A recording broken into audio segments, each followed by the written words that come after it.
मैं हूं प्रशांत दुबे और यह पाणिनि शिक्षण संस्थान के CGPSC मेंस के हिंदी की क्लास है। पिछले क्लास में हमने भाषा, बोली और विभाषा तक देखा था। मैंने आप लोगों को 2 प्रश्न दिए थे कि स्वर और व्यंजन में क्या अंतर है, भाषा और बोली में क्या अंतर है। आपने अपने तरीके से लिखा होगा। चलिए एक बार देखते हैं। मैंने बताया था कि अंतर लिखने के लिए आपके पास 2 नंबर का अंतर होगा तो 3 या 4 लाइन होंगे, है ना। तो उसी आधार पर हम अंतर लिखेंगे, ठीक है। तो चलिए देखते हैं। ये मान लो आपके पास क्या हो गया, 4 लाइन हो गया, है ना। 1 2 3 और ये 4। तो जब भी छोटे अंक में क्या हो अंतर आए तो इसको 2 खंडों में बांटकर ही अंतर लिखना क्या होता है, बेहतर होता है, ठीक है। तो चलिए देखते हैं 2 खंडों में बांटकर अंतर कैसे लिखना है। अब देखते हैं कि आपने क्या किया होगा। एक स्वर और व्यंजन में अंतर देख रहे हैं, तो यहाँ पर क्या लिखा होगा, स्वर, और यहाँ पर क्या लिखा होगा, व्यंजन। तो ऐसे में क्या हो जाता है, आपका पूरा एक लाइन छूट जाता है ना। आपके पास केवल 3 लाइन बचते हैं, या 3 ही लाइन दिया रहेगा, 2 लाइन बचते हैं, है ना। तो ऐसा ना करके आप क्या करिए, जब कम अंकों के प्रश्न हो, लिखना ज़्यादा हो, तो आप क्या करिए, इधर कोने में लिखिए। यहाँ क्या लिखिए, स्वर, और यहाँ क्या लिखिए, व्यंजन, और यहीं से लिखना क्या करें, स्टार्ट करें, है ना।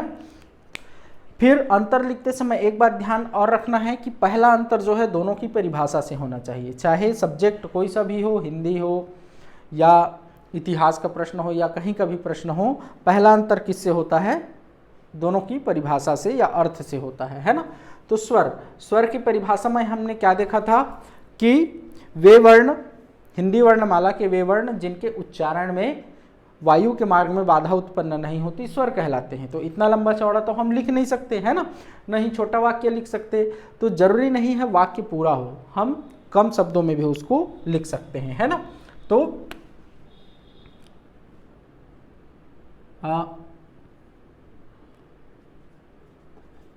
अबाधित गति से उच्चरित वर्ण, इसकी परिभाषा क्या हो जाएगी, अबाधित गति से उच्चरित वर्ण।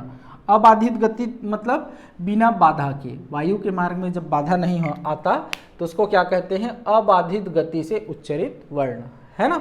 इसमें क्या लिखेंगे, उच्चारण में बाधा, उच्चारण में क्या लिखेंगे, बाधा। इसके उच्चारण में क्या होता है, बाधा उत्पन्न होती है, ठीक है। ये क्या हो गया, पहला अंतर, पहला संख्या डाल देंगे, है ना। दूसरा अंतर देखते हैं, और दूसरा क्या देखते हैं, स्वर, ये स्वतंत्र वर्ण है। ये क्या है, स्वतंत्र वर्ण है। इनके उच्चारण में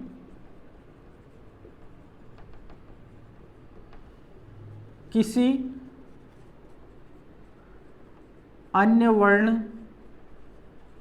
की सहायता नहीं लेनी पड़ती, है ना। ये पड़ती तक आ जाएगा आपके इस लाइन में, वहाँ लाइन बड़ा होता है ना।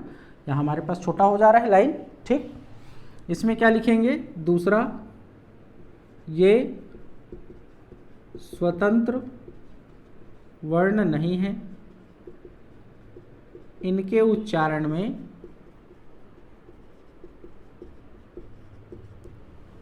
स्वरों की सहायता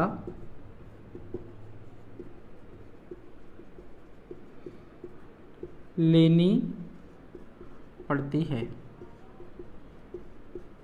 उदाहरण देना जरूरी है, लेकिन उदाहरण से पहले तीसरा अंतर बता दीजिए, संख्या, है ना।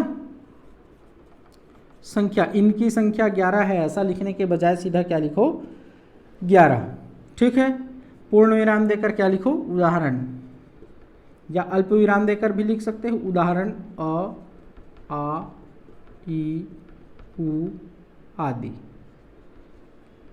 ठीक है। इधर तीसरा में क्या लिखोगे, संख्या। अब मैंने बताया था संख्या मूलतः 33 है, लेकिन संयुक्त व्यंजन और द्विगुण व्यंजन को मिलाकर 39 हो जाता है। लेकिन आप क्या लिखिए, मूलतः 33, मूलतः 33, ठीक है। उदाहरण,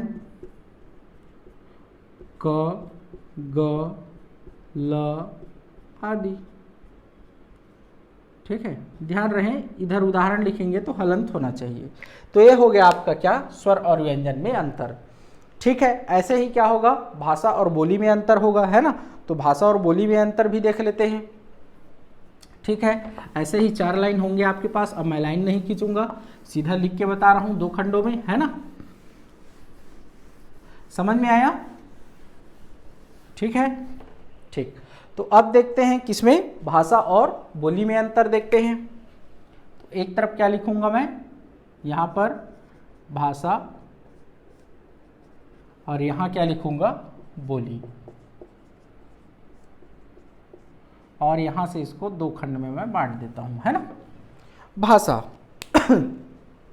मैंने बोला कि पहला अंतर किससे होना चाहिए, परिभाषा से होना चाहिए। 4 लाइन है हमारे पास, है ना। तो ये क्या है, भाषा क्या है, वर्णों की सहायता से विचारों की अभिव्यक्ति का माध्यम, है ना। तो इतना तो हमको लिखना ही पड़ेगा। तो वर्णों की सहायता से विचारों की अभिव्यक्ति का माध्यम। ठीक है, ये बोली क्या है, छोटे क्षेत्र में, छोटे क्षेत्र, समुदाय या परिवार में वार्तालाप का माध्यम, है ना। ये पहला अंतर हो गया, है ना। पहला इधर भी लिख दो। दूसरा, 2 लाइन हमारे पास हो गया, है ना। दूसरा, भाषा क्या होती है, व्याकरण निष्ठ, शुद्ध व मानकीकृत, है ना। इसमें क्या लिखो, दूसरा,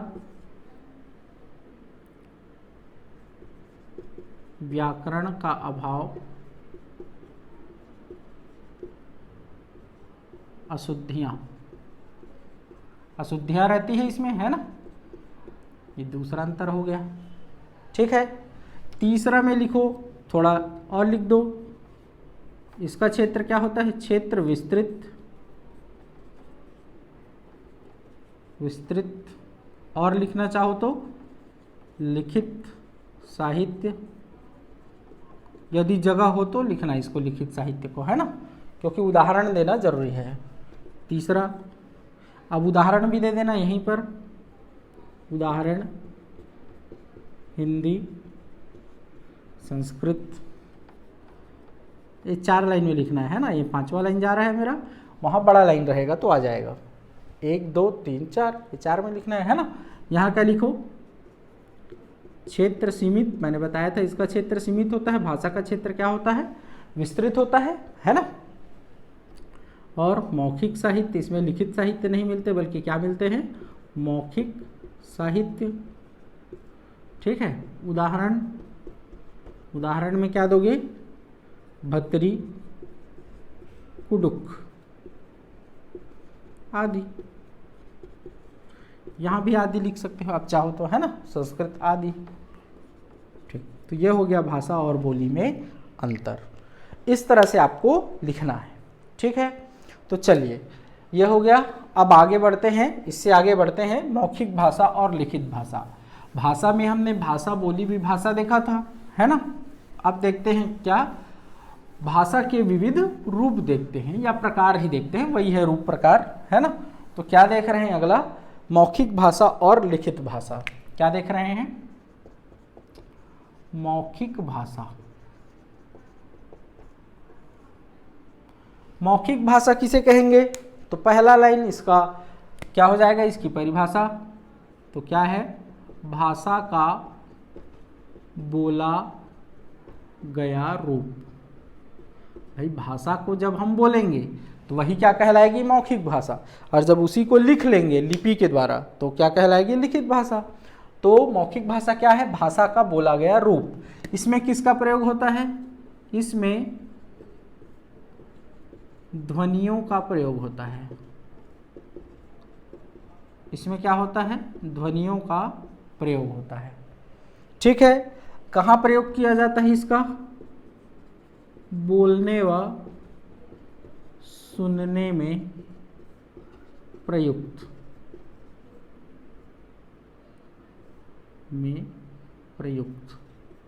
तो 3 चीजें मौखिक भाषा को क्लियर कर देंगे, है ना। अब क्या लिखेंगे, परिभाषा मान लो आ गया तो मौखिक भाषा क्या है, तो भाषा का बोला गया रूप ही मौखिक भाषा कहलाता है।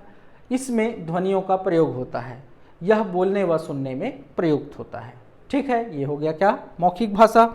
अब आते हैं किसमें, लिखित भाषा में। लिख लेंगे ना इसको, लिखित भाषा।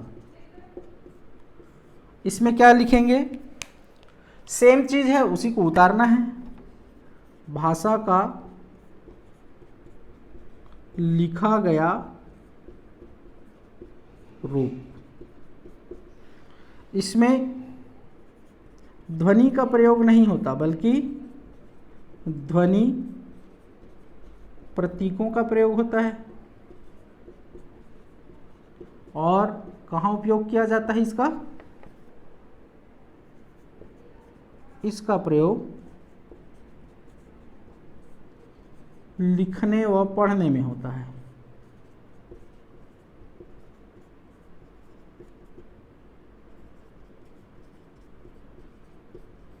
है ना। तो अब क्या लिखेंगे, लिखित भाषा क्या है, तो भाषा का लिखा गया रूप ही लिखित भाषा है। इसमें ध्वनि प्रतीकों का प्रयोग होता है, इसका प्रयोग लिखने व पढ़ने में होता है या किया जाता है। ठीक है, तो ये दोनों की परिभाषा होगी। अब उदाहरण तो इसमें दे नहीं सकते, है ना, क्योंकि एक लिखा गया है एक बोला गया रूप है, तो कैसे दोगे, है ना। ठीक, अब देखते हैं दोनों में अंतर, मौखिक भाषा लिखित भाषा में क्या अंतर है। तो इन 3 पॉइंट के अलावा भी अंतर है ना। तो देखते हैं, ये जो है मौखिक भाषा जो है वो सीखने में क्या होता है, आसान है, सीखने में सरल। इसको आसानी से, मौखिक भाषा को हम सरलता से सीख जाते हैं। जैसे हिंदी, गांव का आदमी भी हिंदी बोल लेता है लेकिन लिख नहीं पाता है, लिखने की समस्या होती है। तो सीखने में क्या है, सरल है, लेकिन तुलनात्मक रूप से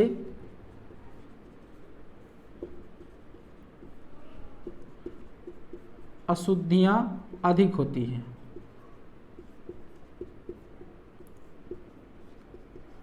मौखिक भाषा में लिखित भाषा की तुलना में, तुलनात्मक रूप से लिखना जरूरी है ना। मौखिक भाषा में लिखित भाषा की तुलना में अशुद्धियां अधिक होता है ना, अधिक होती हैं। कैसे भाई, जब हम बोलते हैं तो व्याकरण का ध्यान नहीं रखते। जैसे चल यार खाएंगे खाना, क्या बोलते हैं, चल यार खाएंगे खाना। इसमें देखो क्रम, व्याकरण की दृष्टि से क्रम गलत है, क्रिया लास्ट में नहीं आ रही है, जबकि क्रिया लास्ट में आनी चाहिए, तो ये चल जाएगा। लेकिन जब इसी को हम लिखेंगे तो लिखते समय हमारा हाथ रुक जाएगा और हम क्या लिखेंगे, चल यार खाना खाएंगे, ये लिखेंगे, है ना। तो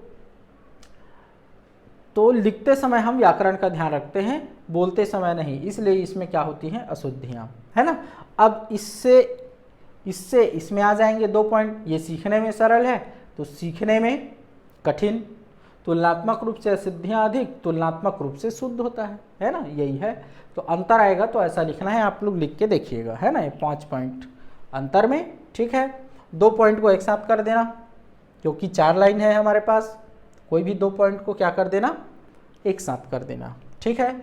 अब आते हैं स्रोत भाषा और लक्ष्य भाषा में आते हैं कि स्रोत भाषा और लक्ष्य भाषा क्या है। ये भी पूछा हुआ है आपके मेंस के एग्जाम में किसी वर्ष, है ना। क्या देख रहे हैं, ये आएगा तो एक साथ आएगा, है ना। स्रोत नहीं, क्या होता है, स्रोत भाषा व लक्ष्य भाषा। अब या तो ये 2 लाइन या 4 लाइन में आएगा, है ना, दोनों एक साथ आएगा। स्रोत भाषा व लक्ष्य भाषा किसे कहते हैं, है ना। तो ये अनुवाद करते समय हम क्या करते हैं, एक भाषा में दिए गए कथन का अनुवाद दूसरी भाषा में करते हैं। तो जिसमें मूल रूप से दिया गया रहता है कथन, उसे कहते हैं स्रोत भाषा, सोर्स लैंग्वेज, है ना, और जिसमें उसका अनुवाद किया जाता है उसको क्या कहते हैं, लक्ष्य भाषा, है ना। एक स्रोत भाषा और एक लक्ष्य भाषा। तो क्या लिखेंगे, अनुवाद करते समय जिस भाषा में मूल उद्धरण होता है उसे स्रोत भाषा कहते हैं, तथा जिसमें उसका अनुवाद किया जाता है उसे लक्ष्य भाषा कहते हैं। क्या लिखोगे, अनुवाद करते समय मूल उद्धरण जिस भाषा में दिया होता है उसे स्रोत भाषा कहते हैं, तथा जिसमें उसका अनुवाद किया जाता है उसे लक्ष्य भाषा कहते हैं। ठीक है, यदि जगह रहे तो उदाहरण देना कि हिंदी से अंग्रेजी में अनुवाद करते समय हिंदी लक्ष्य भाषा, हिंदी स्रोत भाषा तथा अंग्रेजी लक्ष्य भाषा होगी, है ना। ठीक, या ऐसा बना देना, मान लो कुछ ना बनाते बने, जगह ना रहे उदाहरण देने के लिए, तो क्या कर देना, हिंदी अंग्रेजी, कुछ दिमाग लगाना है वहाँ, है ना। यहाँ क्या लिख दो, नीचे अनुवाद, ठीक है, इसके नीचे स्रोत भाषा और इसके नीचे लक्ष्य भाषा, ये बन जाएगा आपका, है ना। छोटी जगह में क्या हो जाएगा, उदाहरण दे सकते हैं यहाँ, है ना। तो चलिए ठीक, आगे बढ़ते हैं हम इससे। अब आते हैं किसमें, मानक भाषा में। ठीक है, तो अब समझते हैं मानक भाषा। मानक भाषा के लिए 3 चीजें आवश्यक है। तो क्रम से देखेंगे क्या क्या 3 चीजें आवश्यक है ना। तो देखो, किसी भी भाषा के कई रूप प्रचलित होते हैं, जैसे हिंदी के ही कई रूप प्रचलित हैं, जैसे पूर्वी हिंदी समूह और पश्चिमी हिंदी समूह, दोनों तरफ की हिंदी में अंतर है। और पश्चिमी हिंदी समूह में भी ब्रजभाषा, खड़ी बोली, राजस्थानी, कौरवी, है ना, राजस्थानी, हरियाणवी, इन सब में क्या है, अंतर है, कुछ न कुछ अंतर है। वैसे ही पूर्वी हिंदी की बोलियों अवधी, बघेली, छत्तीसगढ़ी में अंतर है। तो प्रत्येक हिंदी में अंतर है। इसके साथ साथ साहित्यिक हिंदी और सरकारी कामकाज में प्रयुक्त होने वाली हिंदी में भी अंतर है। ग्रामीण जनता हिंदी के जिस रूप का प्रयोग करती है उसमें, और शहर की जनता जिस हिंदी का प्रयोग करती है उसमें भी अंतर है। तो एक ही भाषा के कई रूप प्रचलित होते हैं, है ना। तो उस भाषा के प्रचलित अनेक रूपों में से जो रूप सबसे शुद्ध होता है, भाई किसी भाषा के प्रचलित अनेक रूपों में से जो रूप सबसे शुद्ध होता है उसे क्या कहते हैं, मानक भाषा कहते हैं। लेकिन इतने बस से मानक भाषा नहीं हो जाती, है ना। देख लेते हैं, लिखते जाते हैं पॉइंट को। मानक भाषा, तो पहला पॉइंट क्या लिख रहे हैं, किसी भाषा के सबसे शुद्ध रूप को क्या कहते हैं, मानक भाषा कहते हैं। लेकिन इतने बस से मानक भाषा नहीं कहलाती, मानकीकृत भाषा की भी यही विशेषता है। इतनी विशेषता किसकी है, मानकीकृत भाषा की। ये किसी भाषा के सबसे शुद्ध रूप को भी क्या कहते हैं, मानकीकृत भाषा कहते हैं, है ना। ठीक है, इसमें और क्या चीज है, तो देखते हैं सामाजिक प्रतिष्ठा।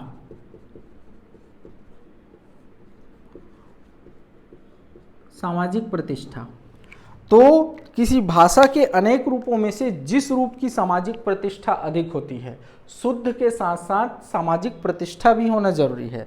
मतलब शिष्ट समाज में उसको आदर्श माना जाता हो, या अन्य भाषा के प्रयोग करने वाले भी इसी रूप को क्या करते हो, आदर्श मानते हो। जैसे मान लो अंग्रेजों को हिंदी सीखना है तो हिंदी के जिस रूप को हम आदर्श माने हुए लोग, या हम लोग अंग्रेजी के जिस रूप को आदर्श मानकर सीखते हैं, वही क्या होता है, मानक भाषा। वही क्या होती है, मानक भाषा, है ना। तो सामाजिक प्रतिष्ठा, और तीसरा है विस्तृत क्षेत्र। यदि किसी भाषा का शुद्ध रूप है, सामाजिक प्रतिष्ठा भी है, लेकिन उसका प्रयोग बहुत सीमित है, तब भी वह मानक भाषा नहीं कहलाएगी।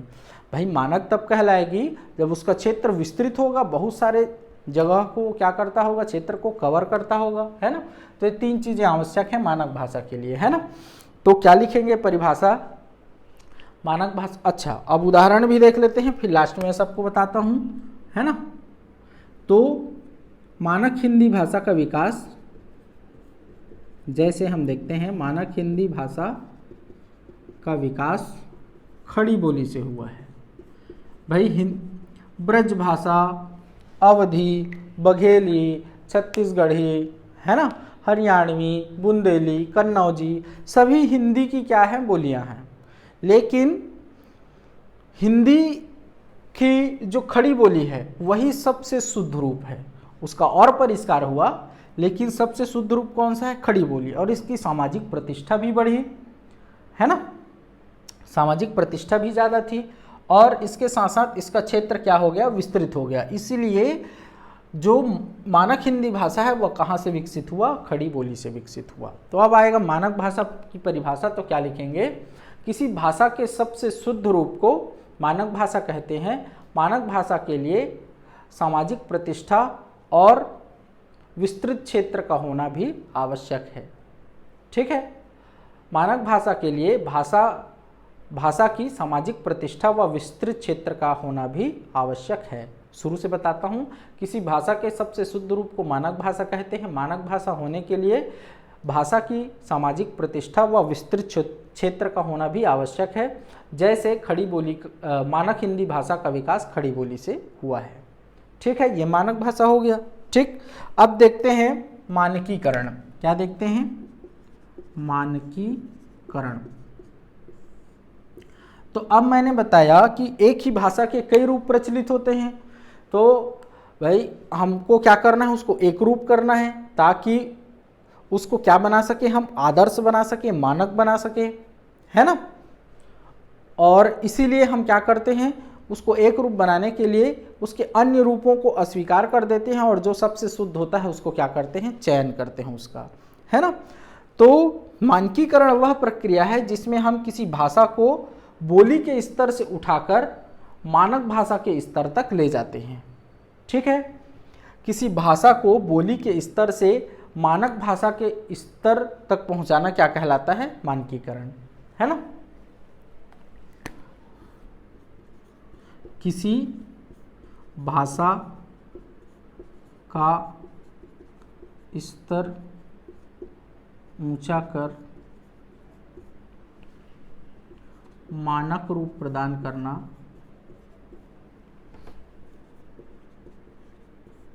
मानकीकरण कहलाता है। और इसके लिए हम क्या करते हैं, सबसे शुद्ध रूप का चयन करते हैं। उस भाषा के प्रचलित अनेक रूपों में से सबसे शुद्ध रूप का चयन करते हैं।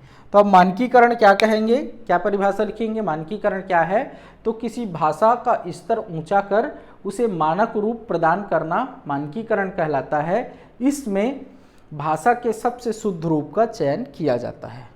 ठीक है, क्या लिखेंगे, किसी भाषा का स्तर ऊंचा कर उसे मानक रूप प्रदान करना मानकीकरण कहलाता है। इसमें भाषा के सबसे शुद्ध रूप का चयन किया जाता है। ठीक है, अब देखते हैं अमानक भाषा, या पहले देखते हैं मानकीकृत भाषा। क्या देखते हैं, हाँ यहीं पर देख लेते हैं, है ना, इसको मिटा देता हूं मैं। मानकीकृत भाषा,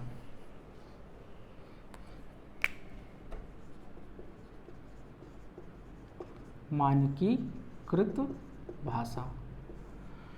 ठीक है, तो क्या लिखेंगे, जिस भाषा का मानकीकरण हुआ हो, जिस भाषा का मानकीकरण हुआ हो। मानकीकरण मतलब सबसे शुद्ध रूप का चयन हुआ हो। तो मानक भाषा की एक विशेषता इसमें आ गई, सबसे शुद्ध रूप वाला, लेकिन क्षेत्र और सामाजिक प्रतिष्ठा इसकी नहीं होती। मानक जरूर होता है, शुद्ध होता है, लेकिन अभी इसका क्षेत्र विस्तृत नहीं हुआ रहता और न ही इसको सामाजिक प्रतिष्ठा मिली रहती, इसलिए इसको क्या कहते हैं, मानकीकृत भाषा। तो इसकी परिभाषा में हम केवल क्या लिखेंगे कि जिस भाषा का मानकीकरण हुआ हो उसे मानकीकृत भाषा कहते हैं। मानक भाषा की तुलना में इसका क्षेत्र उतना विस्तृत नहीं होता और न ही इसकी सामाजिक प्रतिष्ठा मानक भाषा की जितनी होती है। ये लिखना है आपको, क्या लिखना है कि जिस भाषा का मानकीकरण हुआ हो उसे मानकीकृत भाषा कहते हैं, परंतु मानक भाषा की तुलना में मानकीकृत भाषा का क्षेत्र सीमित होता है और सामाजिक प्रतिष्ठा भी कम होती है ना। ये चीज़ आपको लिखना है। अब एक क्वेश्चन और दे रहा हूँ आपको, क्या, मानक भाषा और मानकीकृत भाषा में अंतर लिखना है आपको, है ना। तो दो प्रश्न हो गए आपके पास, क्या क्या दो प्रश्न हो गया, एक हमने क्या देखा शुरू में, मौखिक भाषा और लिखित भाषा में अंतर, और मानकीकृत भाषा तथा मानक भाषा में अंतर। ठीक है, अगला आते हैं अमानक भाषा। तो अमानक भाषा एकदम सरल है, कुछ नहीं है। अगला क्या देख रहे हैं, अमानक भाषा। तो जिस भाषा का मानकीकरण न हुआ हो उसे अमानक भाषा कहते हैं। जिस भाषा का मानकीकरण न हुआ हो उसे अमानक भाषा कहते हैं। अमानक भाषा में व्याकरणिक अशुद्धियां अधिक होती हैं, या अमानक भाषा में अशुद्धियां अधिक पाई जाती हैं। ये लिखना है 2 पॉइंट आपको, है ना, सरल है। क्या लिखेंगे अमानक भाषा में, जिस भाषा का मानकीकरण न हुआ हो उसे अमानक भाषा कहते हैं। अमानक भाषा में अशुद्धियां अधिक होती हैं। ठीक है, तो ये क्या हो गया, अमानक भाषा। ठीक है, अब देख लेते हैं इसके बाद राष्ट्रभाषा, राजभाषा, संपर्क भाषा, है ना, और संपर्क भाषा।